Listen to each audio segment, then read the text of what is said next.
kita jadi tertantang untuk menyampaikan sesederhana mungkin permasalahan yang pernah kita baca di kitab untuk bisa diterima dengan baik oleh masyarakat. Assalamualaikum warahmatullahi wabarakatuh. Selamat datang di LIM Podcast, siaran podcast milik Lembaga Ittihadul Mubalighin bersama saya Muhammad Yusuf Fatullah sebagai host dan tamu undangan kita Agus Abdurrahman Kafabihi atau yang sering disapa dengan Cak Iman. Baik. Alhamdulillah. Selamat Ramadan teman-teman. Teman-teman berpuasa. Jenengan udah 2 kali kesini Cak nggih? Yap, lebih tepatnya 1 tahun yang lalu. 1 tahun yang dan hostnya juga jenengan dong. ya, bertemu lagi berarti Kak. Iya. Kesampaian jenengan kesini lagi. Yap. Apa kabar Cak? Alhamdulillah baik. Kali juga kebetulan lagi yang ngaji online gitu. Kemarin kan jenengan kayak aktif ngisi seminar, kemudian kayak live Instagram setiap sore itu kayaknya di Ya, akun sore juga sih. Itu kok bisa masuk ke situ? Kenapa, Cak? Jadi gimana ya?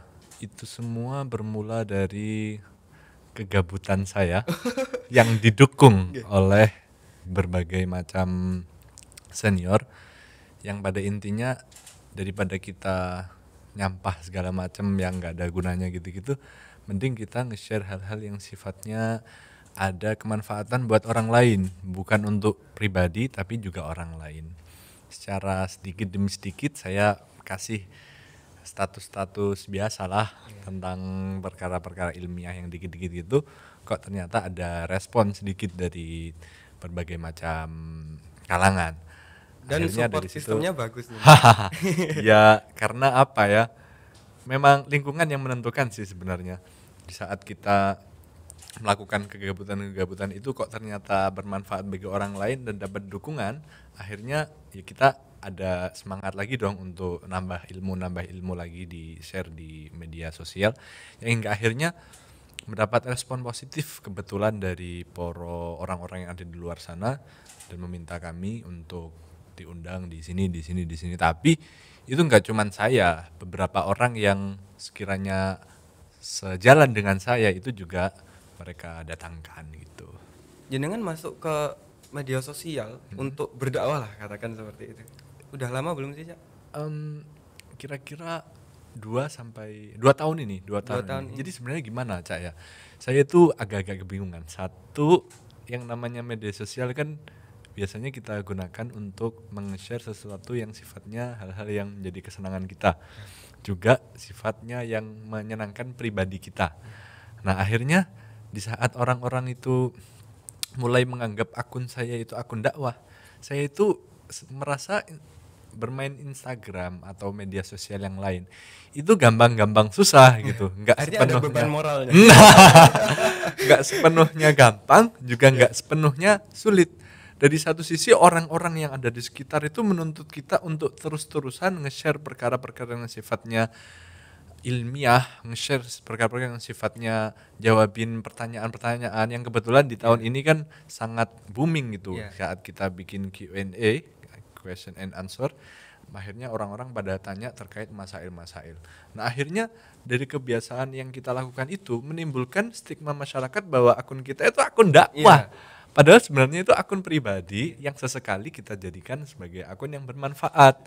Akhirnya saya dilema dong, mau nge-share perkara-perkara yang sifatnya kehidupan pribadi, tapi orang-orang menuntut kita untuk meng-share hal yang bermanfaat, yang ilmiah segala ilmiah. macam. Akhirnya kadang itu saya memilih untuk melihat DM, untuk tidak melihat DM agar terbebaskan dari hal yang begitu. Tapi dari satu sisi orang-orang tetap menuntut kita untuk gitu, tapi akhirnya saya mengambil jalan tengah. Kita harus pandai untuk memilah dan memilih mana yang kita tampilkan di media sosial, mana yang hendak kita tutup untuk jalur pribadi gitu. Mungkin kan ada fitur close friend. Itu saya banget tuh. Karena bahaya, Cak. Karena jangan followersnya kan nggak sedikit. Ya, mungkin, saya kira gimana ya untuk masalah itu, agar kita tidak bisa dibilang menimbulkan orang-orang tidak istilahnya berkomentar negatif, mending perkara yang sifatnya tidak untuk disampaikan ke publik, mending hanya untuk kita sendiri, untuk keluarga mungkin. Biasanya saya menggunakan fitur tersebut hanya untuk keluarga. Sesuatu yang sekiranya hanya boleh dan bisa kita pertontonkan ke orang-orang terdekat. Karena ya dengan adanya media sosial we lost our privacy ya. Nah, Kita ya, kehilangan betul privasi sekali, kan betul seperti sekali. itu. Tapi gini ya, ini gampang-gampang susah yang saya bilang tadi karena satu, media sosial itu bisa dibilang bisa menjadi ladang dakwah yang sangat besar, bisa dibilang bisa menjadi malapetaka juga yang sangat besar. Kuncinya ada di diri kita sendiri. Dan itu menjadi tantangan bagi saya untuk selalu belajar bahwa ternyata kendali itu ada di diri kita. Kalau pengen orang lain itu sekiranya kita bisa bermanfaat buat orang lain, ya kita beri sesuatu yang sekiranya bermanfaat buat kita sendiri, juga bermanfaat untuk orang lain. Untung-untung mereka juga merasakan manfaatnya. Tapi itu sesuatu yang sangat berat, Cak. Tantangannya itu di sini. Tentang kita mempersembahkan sesuatu dan memilah mana yang hendaknya pantas untuk dikonsumsi publik dan mana yang tidak pantas untuk dikonsumsi mereka. Sebab yang namanya hal tersebut itu perlu yang namanya latihan. Perlu latihan. Latihan dalam arti ya saya kan juga manusia. Iya. Kadang agak ada rasa kebingungan mana ini yang boleh untuk ditampilkan di publik, mana yang terlebih saat ini istilahnya akun saya itu ya itu terlalu dipercaya sama orang-orang untuk dijadikan rujukan dakwah gitu. Padahal saya kan juga niatnya ingin menyampaikan kebaikan di akun saya walaupun tidak sepenuhnya ini akun-akun yang bermotif dakwah. Betul. Mungkin ini saatnya jenengan punya manajer, Cak. Tapi gini, Cak. Di satu sisi kelebihannya itu kita bisa menjadi orang yang bertanggung jawab. Bertanggung jawab soalnya kita sebagai orang yang berilmu, yang berpengetahuan, itu kan tuntutannya nggak cuma belajar, tapi juga menampakkan diri kita ke orang-orang agar orang-orang tidak salah arah. Ya. Nah, ini itu penting ya. Kebetulan yang jadi catatan saya kan mohon maaf biasa nyatat-nyatat apa gitu yang menurut saya penting. Itu ada sabda Nabi yang bunyinya begini, idza dhaharatil bid'ah wa subba ashabi fa'alal alimi ayyudhira ilmahu fa illam yaf'al fa'alaihi la'natullah wal malaikah wan nas ajma'in, yang artinya saat bid'ah itu sudah merajalela dan sahabat-sahabatku itu dicaci maki, maka orang yang berpengetahuan, ini saya artikan begitu aja ya. Soalnya kalau saya bilang orang yang alim, semua orang pasti nggak ngerasa alim untuk orang-orang yang memiliki kredibilitas tinggi. Orang-orang yang berpengetahuan wajib untuk menampakkan ilmunya. Apabila ia tidak melakukan itu, menampakkan ilmu yang ia miliki, ini fa'alaihi la'natullah, itu berbahaya bagi dia sendiri gitu. Dan saya kira untuk masalah media sosial itu sendiri bisa jadi ladang belajar kita gitu. Kadang soalnya kita itu kalau nggak ada tugas, kalau nggak ada kerjaan, itu gabut. Kalau gabut biasanya seperti yang diterangkan dalam berbagai macam syairan, yang intinya saat kita nganggur itu pasti banyak kemafsadah. Akhirnya pertanyaan netizen adalah jalan ninja kami untuk mengurangi kegabutan. Betul, jadi gabutnya berfaedah. Nah, akhirnya sesekali kan kita kebetulan tahun ini marak kan di mana-mana Instagramer dengan follower yang lumayan, yang sekiranya background aswaja, mereka buka-buka yang namanya Q&A. Nah, saya kebetulan juga terdorong oleh teman-teman Instagram saya untuk bikin Q&A juga. Akhirnya dari pertanyaan-pertanyaan yang sekiranya bisa saya jawab, dan saya yakin orang-orang pesantren maklum dengan pertanyaan itu, akhirnya dari situ saya jawab, tapi responnya justru positif, enggak maklum gitu aja kok tanyain. Responnya justru positif sebab kita itu berada di dalam sebuah negeri, berada dalam sebuah kondisi di mana orang-orang itu sebenarnya haus akan ilmu, tapi lingkungan mereka tidak mendukung. Lingkungan mereka itu dipenuhi dengan yang namanya kerjaan segala macam. Akhirnya nggak sempat mungkin betul itu. Akhirnya dalam bidang ilmu fikih atau permasalahan yang ia alami, mereka bingung tanya siapa gitu. Akhirnya sesuatu yang sekiranya kita anggap remeh kadang itu adalah sesuatu yang berharga bagi Penting buat mereka. Betul. Akhirnya dari satu sisi itu yang mudah-mudah. Ada juga di antara mereka yang kasih pertanyaan yang lumayan sulit-sulit nih. Lumayan sulit-sulit. Dari situ saya jadi bisa belajar lagi. Ingat-ingat buka kitab segala macam. Kalau memang pernah saya pelajari saya sampaikan. Kalau memang saya belum tahu saya diskusikan sama teman-teman. Tapi yang jelas yang menurut saya paling penting sejauh ini saya nggak pernah dan jangan sampai ketika menjawab dari apa yang ditanyakan oleh orang untuk dijawab dengan cara yang ngasal. Sebab minimal harus ada referensinya. Betul, akhirnya saya nggak semuanya saya jawab. Kalau yang saya tidak mengerti minimal saya cari dulu referensinya. Saya kalau memang belum mengerti lagi saya diskusikan sama orang. Kalau memang nggak mengerti lagi ya nggak saya jawabin gitu. Tapi alhamdulillah dari waktu berjalan pertanyaan-pertanyaannya bisa teratasi dengan baik, walaupun ada yang tidak saya jawab karena memang butuh pembahasan yang lumayan panjang. Tapi biasanya pertanyaan-pertanyaan rumit itu sudah pernah dibahas dalam forum-forum Bahsul Masail. Akhirnya saya dari situ tinggal lihat arsip, belajar lagi, langsung disampaikan. Cari ibarat gitu. Nah, akhirnya istilahnya pertanyaan-pertanyaan yang sifatnya perlu nalar. Kan ada tuh dalam beberapa keadaan, dalam beberapa pertanyaan gitu. Itu perlu ada nalar dulu, dikembalikan ke dalam dunia fikih ini sebenarnya pasnya diarahkan kemana. Nah ini kan perlu waktu panjang dan alhamdulillahnya di Lirboyo itu ada semacam forum Bahsul Masail yang selalu memberikan sebuah pertanyaan-pertanyaan kekinian waqi'iyah yang bisa menjawab kondisi masyarakat zaman ini. Soalnya gimana Cak ya, kalau kita tidak dipicu dengan hal yang demikian itu ya kita nggak belajar biasanya gitu. Terlebih orang-orang yang malas seperti saya gitu. Jangan aja malas sama lagi saya. Enggak dong. Satu sisi PR-nya lagi kita itu harus sesuai dengan tuntutan zaman Cak.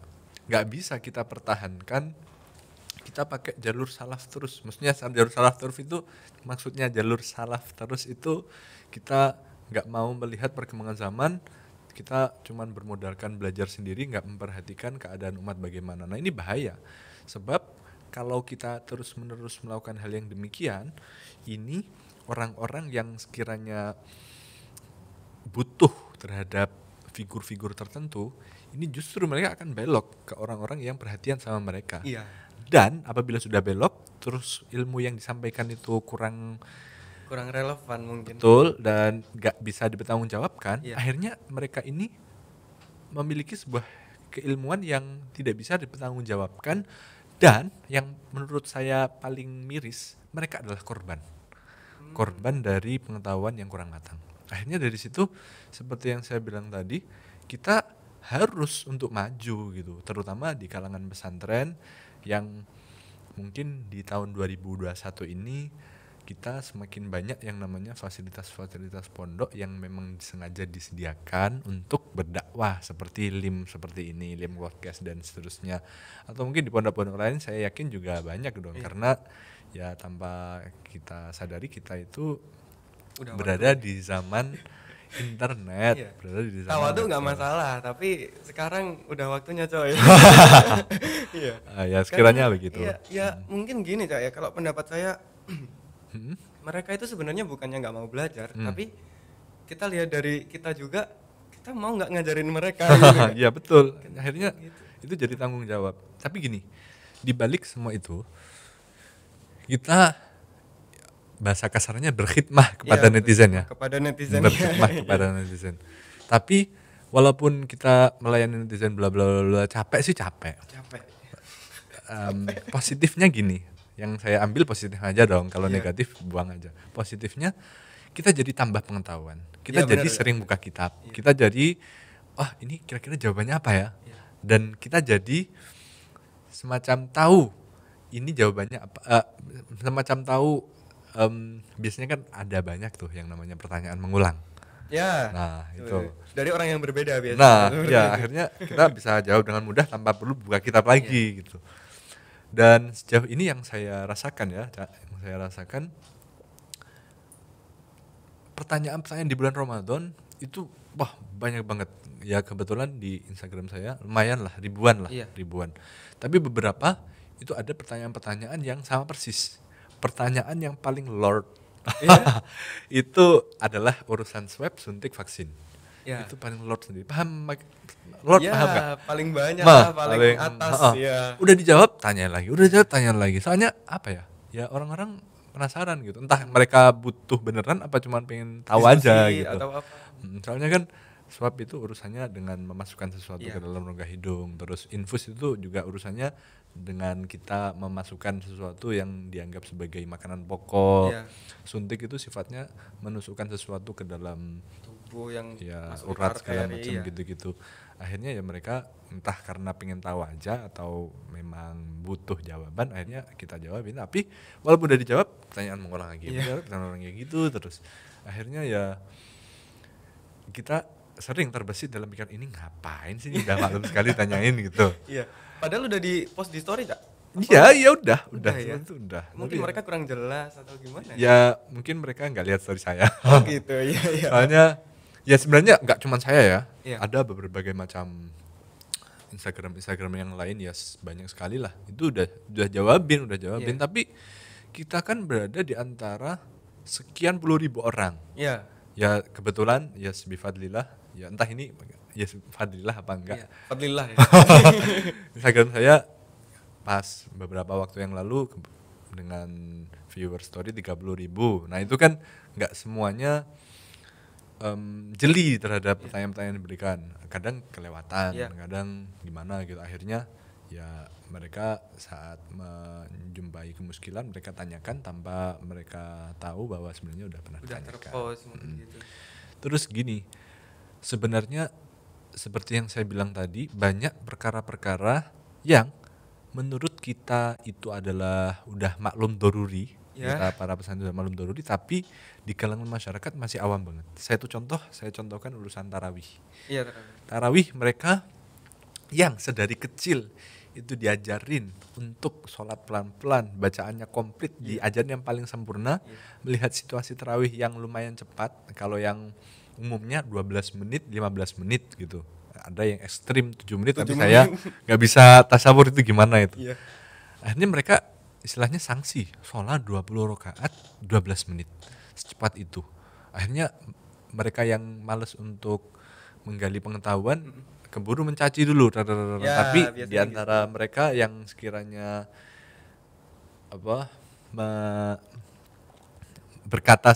berpikir sebelum berkata, mereka menanyakan.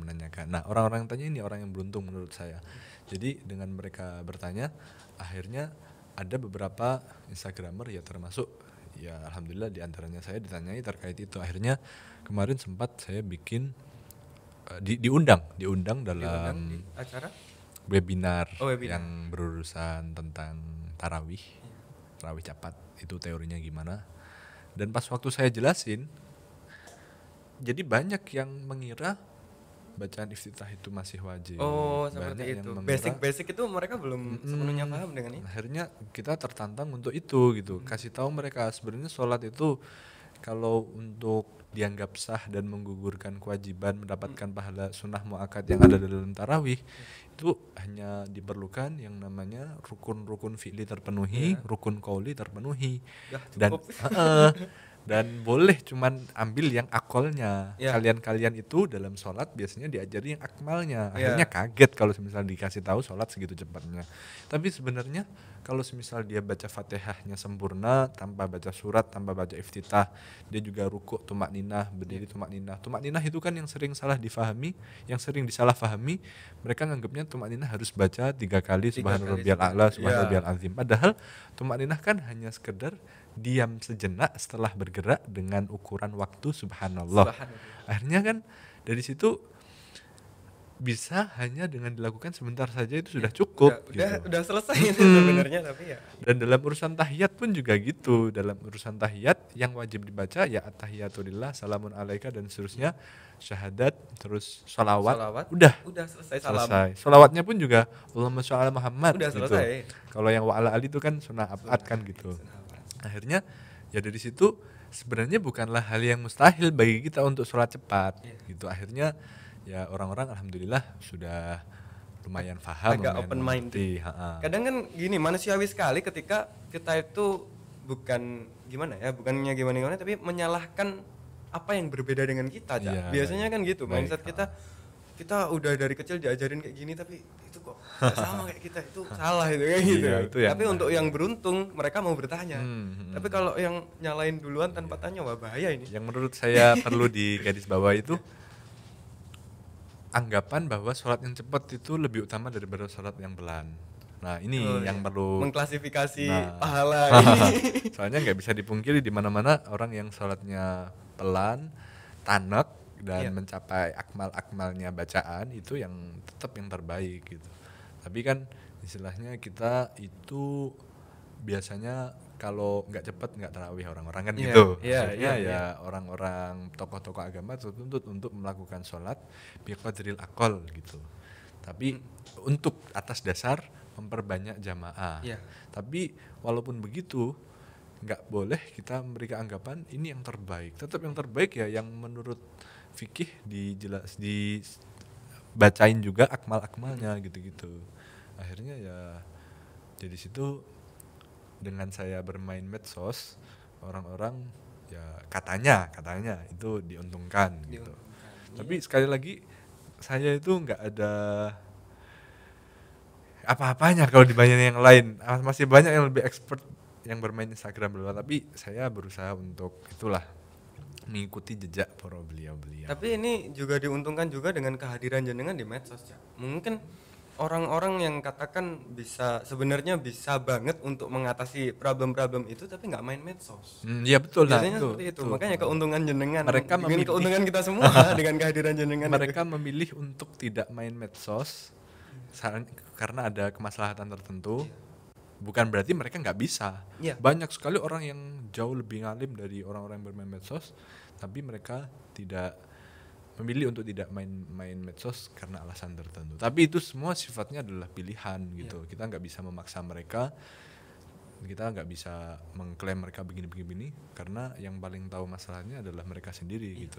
Saya sebenarnya malu kalau saya main medsos terus nerangin kita begini. Soalnya di Pondok itu masih banyak yang lebih ngalim dari saya. Iya. Tapi di satu sisi kalau nggak saya giniin ya Siapa lagi? ya gitu bisa. Siapa lagi, Cak? Tapi saya kalau nggak saya giniin saya malah nyampah di Instagram Iya. gitu. Padahal Ya, kembalinya ke kita juga, Cak, ya.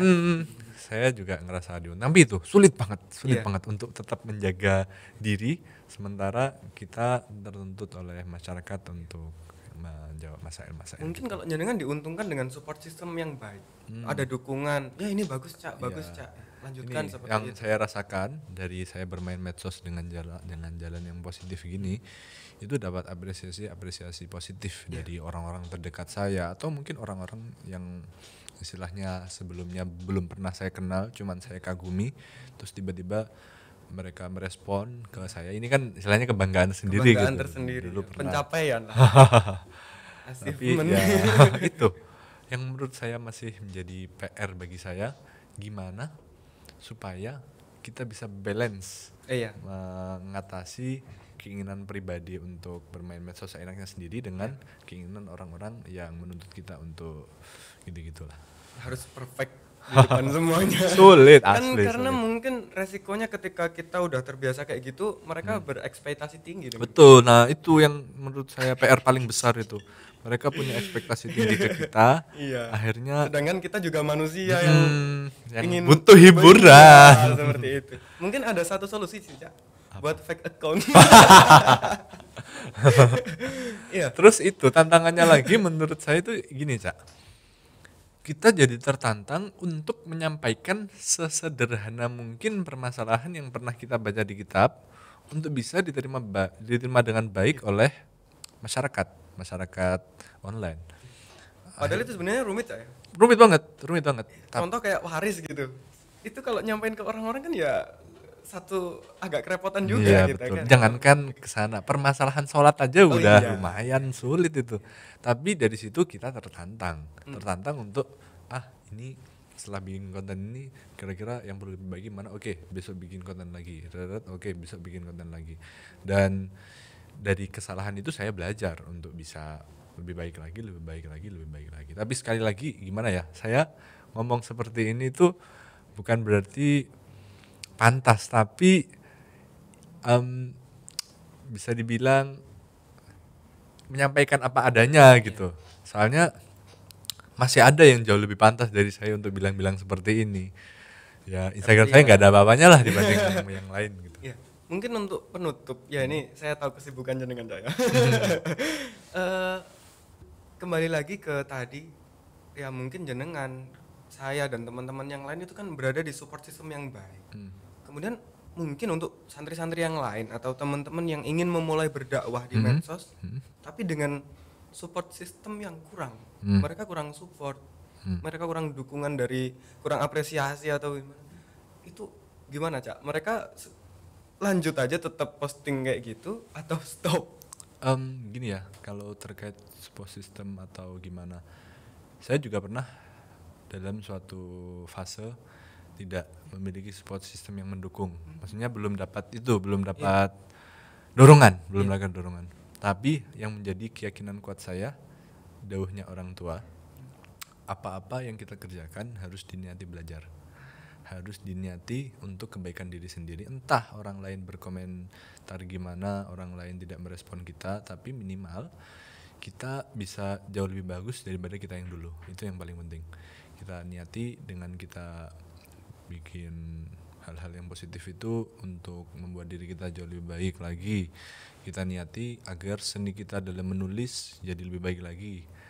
Dan kita niati agar ngomong kita lebih enak lagi gitu. Itu yang paling signifikan yang saya rasakan sendiri gitu. Walau masih banyak yang perlu saya koreksi. Ya itu motivasi banget sih. Karena kadang wah, saya bikin ini susah-susah yang nonton cuma dikit. Betul. Jadi gitu kan. apa ya? Yang itu tekanan batin.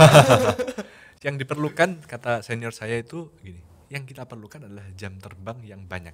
Iya. Dengan kita punya jam terbang yang banyak, kita belajar dari pengalaman, kita bisa berevolusi dari kita yang dulu, dan kita belajar dari kesalahan. Itu yang paling saya pegang betul gitu. Pokoknya itu aja, nggak usah peduliin orang-orang yang sekiranya tidak mendukung kita.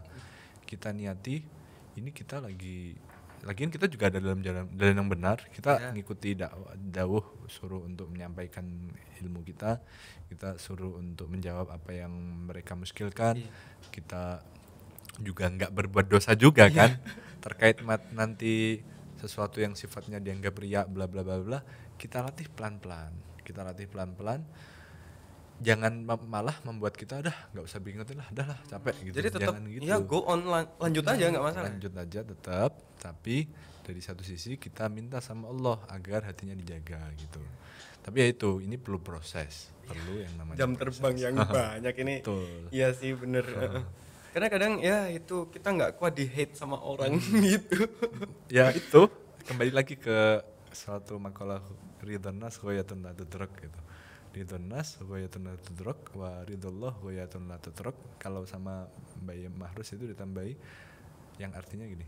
Lupa saya Arabnya gimana, tapi yang jelas artinya gini dari awal. Saat kita ingin orang lain itu suka kepada kita, semua orang itu suka kepada kita, itu adalah sesuatu yang tidak dapat kita capai. Pasti aja ada yang sekiranya nggak suka sama kita, pasti. Nggak bisa kita bikin semuanya suka, nggak bisa. Nabi aja ada yang nggak suka. Iya. Nabi yang dijuluki sebagai orang yang paling perfect itu tetap aja yang nggak suka. Apalagi kita apanya kita dari nggak ada remahan rengginang. Nah, terus waridullah ghayatun la tudrak. Sementara ridhonya Allah, membuat Allah itu suka, itu adalah suatu yang tidak dapat kita tinggalkan. Maksudnya sesuatu yang tidak bisa, yang tidak akan tertinggal gitu, yang tidak akan tertinggal. Terus ada lagi sebenarnya lanjutan daripada Bayi Mahrus, saya lupa Arabnya, yang jelas yang artinya itu oleh karenanya temukanlah atau gapailah sesuatu yang tidak akan pernah meninggalkan, dan tinggalkanlah sesuatu yang tidak akan bisa digapai. Tuh. Bisa dimengerti ya? Iya, bisa. Ya, intinya ya udah lakuin aja gitu ya. Yang penting ridha Allah. Iya. Tapi gini, orang itu kadang bingung ngertiin apa sih ridho. Ridho itu mudahnya kecintaan seseorang atau kerelaan. Ketertarikan atau gimana? Bisa dibilang kerelaan, kesukaan, Oh, iya. kecondongan orang gitu bisa kita artikan gitu. Contoh, ridhonya kedua orang tua berarti relanya kedua orang tua atau sukanya kedua orang tua atas perbuatan yang kita lakukan gitu. Mudahnya gitu untuk mengartikan ridho. Ini nggak usah muluk-muluk ya berarti. Ya, mungkin sekian Jak jenengan ini besok mau terbang ke Pekalongan. Iya. Doain Ya, aja. Soalnya semoga. mumpung Ramadan itu. Ya. Soalnya kan kita nggak tahu tahun depan kita dalam keadaan yang bagaimana. Iya. Ya, Cak, semoga bermanfaat obrolan kita kali ini. Semoga di waktu yang lain jenengan kerso lagi rawuh kesini. Amin. Ini maaf ya omongan saya ini nggak ada gunanya ini. Ini bermanfaat sekali, Cak, bagi teman-teman kita semua ini. Wah, Semoga ini sangat bermanfaat. bermotivasi sekali. Saya jadi makin semangat ini. Ya, buat teman-teman jangan lupa like, share ke teman-teman kalian, subscribe channel Lim Production. Balighu anni walau ayah. Wassalamualaikum warahmatullahi wabarakatuh.